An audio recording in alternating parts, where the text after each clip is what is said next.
허리 질환에서 이제 수술적 치료로 할 수 있는 치료 중에 비침습적인 치료 중에 하나인 황색인대 제거술에 대해서 설명을 드릴 건데요. 척추 협착증이 있으신 분들을 치료하는 대표적인 수술법 중에 하나입니다. 협착증이 생기는 원인은 사실은 다양합니다. 뒤에 있는 황색인대가 두꺼워져서 이제 척추관이 좁아지는 경우가 있고, 디스크가 튀어나와서 좁아지는 경우도 있고, 아니면 이제 뼈 자체가 자라나거나 아니면 어긋나서 이제 척추 협착이 생기는 경우가 있는데, 이런 모든 경우도 결국에는 이제 척추관이 좁아지면서 증상이 나타나는 겁니다. 이런 거에 대해서 치료를 해줄 때 제일 많은 경우를 차지하는 게 이제 뒤쪽에 있는 황색인대가 두꺼워져서 생기는 경우가 많기 때문에, 최근 들어서는 척추 내경을 누르는 부분만 제거하는 수술을 의사들이 시행하게 되었고, 그 중에 대표적인 게 하나가 오늘 말씀드린 황색인대 제거술이라고 하겠습니다. 황색인대라고 하는 것은 이제 후금판과 후금판 사이에 존재하는 인대인데, 원래 이 인대 자체는 굉장히 이제 얇고 탄력 있는 구조물인데, 많이 쓰다 보면은 손에 굳은 살 베기는 것처럼 이 인대 자체도 굉장히 굳은 살처럼 두꺼워질 수가 있습니다. 두꺼워진 황색인대가 뒤에서 신경 자체를 누르게 되고, 이렇게 되게 되면은 이제 증상이 나타나게 되는 척추 협착증이 있게 되는 겁니다. 그래서 이 두꺼워진 황색인대만 제거해주는 게 황색인대 제거술이고요. 황색인대 제거술이 어떻게 시행되느냐 말씀드리면은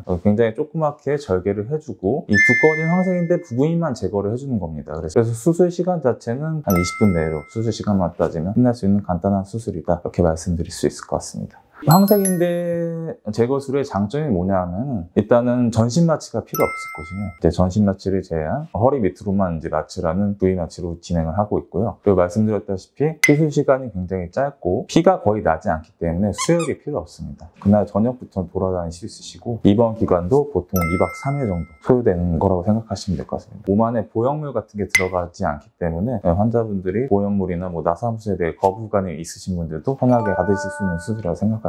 있을 것 같습니다. 황색인대 제거술을 받은 다음에 이제 주의하셔야 될 점을 말씀드리면은, 어떤 병원을 가시더라도 이제 재발률은 한 10에서 15%, 그러니까 10명 수술하시면 1명에서 2명 정도는 생기실 수 있으신 건데, 이걸 방지하기 위해서는 수술 끝나고 나서도 운동을 열심히 해주시고, 그리고 저와 같이 뒤쪽에 인대 강화 치료를 받아가시면은 재발률을 확 떨어뜨릴 수가 있는 좋은 치료 중에 하나입니다.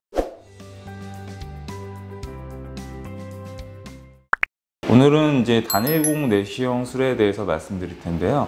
이전에 다른 내시경이 어떻게 다르냐 이렇게 질문하신 분들이 많으신데, 사실 내시경술이 여러 가지가 있습니다. 단반형 내시경, 처진 디스크만 제거하는 기법이 개발되었죠. 그래서 정상 뼈랑 인대 조직을 거의 건드리지 않고 디스크만 제거하는 큰 장점을 가지고 있는데, 얘 같은 경우에는 시야도 제한적이고 내시경 카메라 안에 드릴이 들어가지 않기 때문에 협착증과 같은 질환에서는 치료가 안 된다, 이런 단점을 가지고 있었습니다. 그래서 이걸 보완하기 위해서 여러 가지 방법으로 카메라랑 수술기구가 따로 들어가서 양방향 내시경으로 하는 양방향 내시경 수술이 개발이 되었고, 또 한 가지 방법으로는 이 구멍 하나로 하는 것 자체가 기구의 발전이 일어나면서 이제 수술 시야도 넓어지고 구멍 하나로도 드릴이 들어가서 협착증도 해결해 줄 수 있는 단일공 내시경이 이제 개발되었습니다. 그래서 이 두 개의 차이점은 결국에는 구멍이 하나 뚫냐, 두 개 뚫느냐 차이점인데, 사실 두 개 뚫는 것보다는 하나 뚫는 게 정상 조직의 손상에서는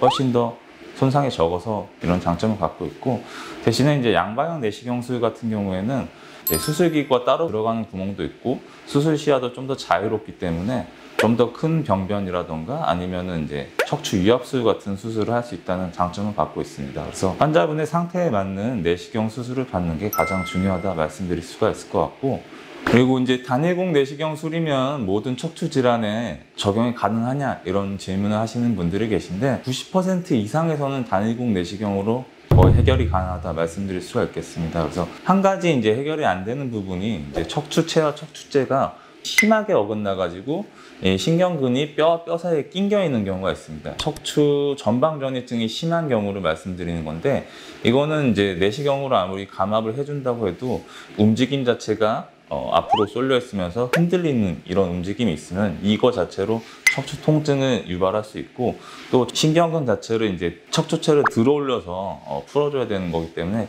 이거는 부득이하게 유압술이 필요할 수가 있습니다. 그리고 척추 치료를 할 때 어떤 병원을 골라야 되는지 이제 고민하시는 분들이 많이 계실 텐데요. 비수술적 치료와 이제 수술적 치료 둘 다 할 수 있는 전문 병원에 가셔서 병원 한 군데만 가시기보다는 이제 한 2군데 정도 가보시면은 답이 나오거든요. 그렇게 한다면 치료 방향을 결정하는 게 중요하다 말씀드릴 수가 있겠고, 의사를 선택하는 것 자체는 사실 이제 지인들의 추천 이렇게 받는 게 가장 좋다 말씀드릴 수가 있겠습니다.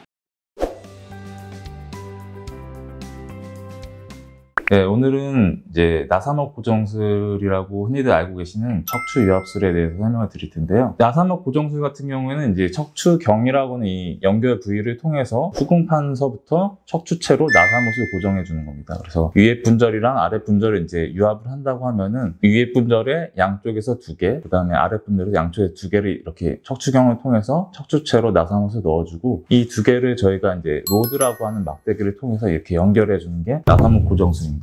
이 나사목 고정술을 왜 해주냐고 하냐면은 유압이에요. 근데 유압이라는 게 뭐냐면 이 관절 자체를 원래 2개의 뼈였는데 하나의 뼈를 묶어버리는 유압이라는 걸 하는데, 뼈랑 뼈 사이에 있는 디스크 자체를 다 제거를 해주고 그 디스크 있는 공간에다가 인공뼈를 넣어서 이 뼈랑 뼈를 하나로 붙이는 겁니다. 근데 이게 뼈가 붙는데 걸리는 시간이 있잖아요. 그 기간 동안에 고정해주기 위해서 나사못을 넣어주는 거예요. 사실 뭐 유압술에 대해서는 이제 나사못을 제일 중요하게 생각하지만은 이 골 이식해서 이제 유압하는 게 가장 중요한 겁니다. 이게 완전히 뼈가 하나의 뼈로 붙게 되면 나중에 이제 나사목 같은 경우는 사실은 제거해도 되지만 바깥에서 만져지지도 않고 이게 영향을 주는 게 전혀 없기 때문에 사실 이걸 제거하기 위해서 다시 전신 마취를 걸고 또다시 근육을 벌려주고 하는 게 오히려 손해가 많기 때문에 요즘에는 이 나사목 자체에서 뭐 통증이 발생한다거나 이런 특별한 사항이 있지 않은 이상은 제거하지는 않습니다. 수술 시간 자체는 보통 시간만 따지면 뭐 1시간 반에서 2시간 사이에 끝나게 됩니다. 이 나사목 제거술이 꼭 필요하신 분들에 대해서 한번 설명을 드려보면,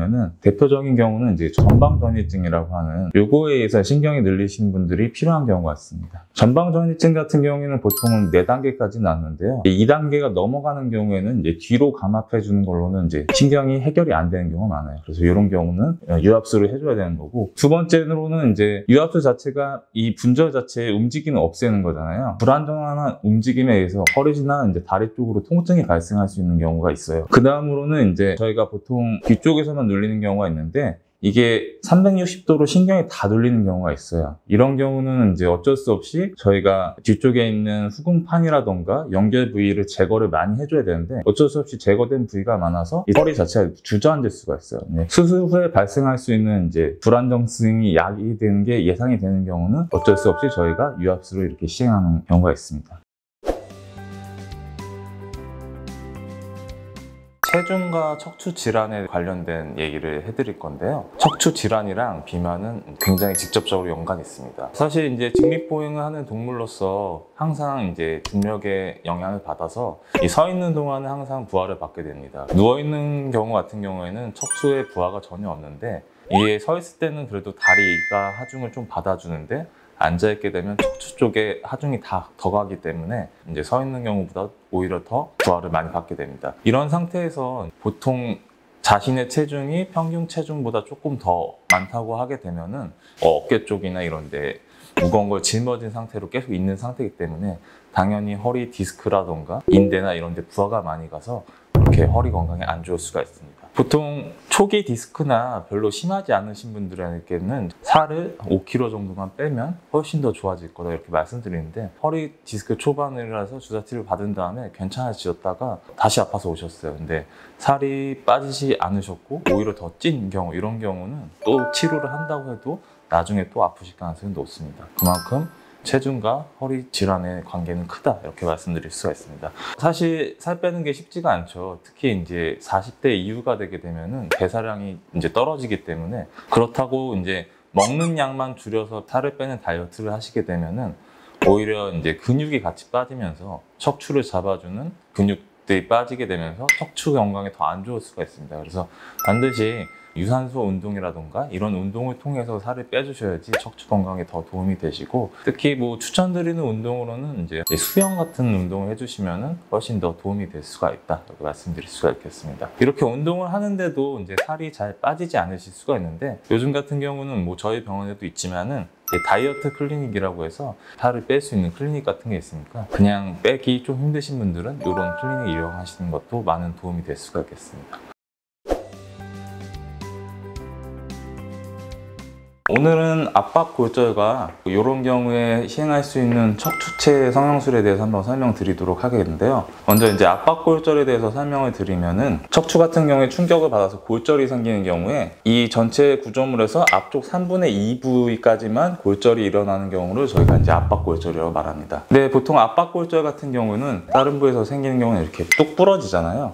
허리 같은 경우에는 부러지기보다는 척추체가 눌리면서 이렇게 주저앉는 경우가 대부분입니다. 뼈가 단단하신 분들 같은 경우에는 큰 외상에서 생기는 경우가 많지만은 고령이시거나 아니면 이제 폐경이 지나서 골다공증이 있으신 여성분 같은 경우에는 특별한 외상이 없이도 이제 오시는 경우가 있어요. 이런 분들의 이제 증상은 대표적으로 당연히 이제 부러진 그 허리 부위가 아프시겠죠. 그래서 그 허리 부위가 아프시고 또 그 부서진 위치가 아닌 엉치가 아프시다는 분들이 굉장히 많으세요. 이거 연관통이라고 하는데 위에 부분에 있는 허리가 골절되면서 엉치도 같이 아프시는 분들이 굉장히 많아요. 그래서 진단 자체는 먼저 이제 환자분이 오셨을 때 엑스레이 저희가 기본적으로 찍는데 찍었을 때 그쪽 부분이 원래 네모나게 반듯하게 보여지는데 이렇게 주저앉아 있는 경우가 있습니다. 제가 그쪽 부위에 가서 허리를 쳐보게 되면은 굉장히 통증을 일으키시면 이거는 요번에 부러져서 생겼을 확률이 굉장히 높다 이렇게 생각할 수가 있는데 지나간 상태에서도 사실 이렇게 굳어진 경우가 있기 때문에 진단하기 좀 힘들고요. 보통 이런 경우는 MRI 찍어서 이게 요번에 생긴 건지 아니면 이전에 생겼던 건지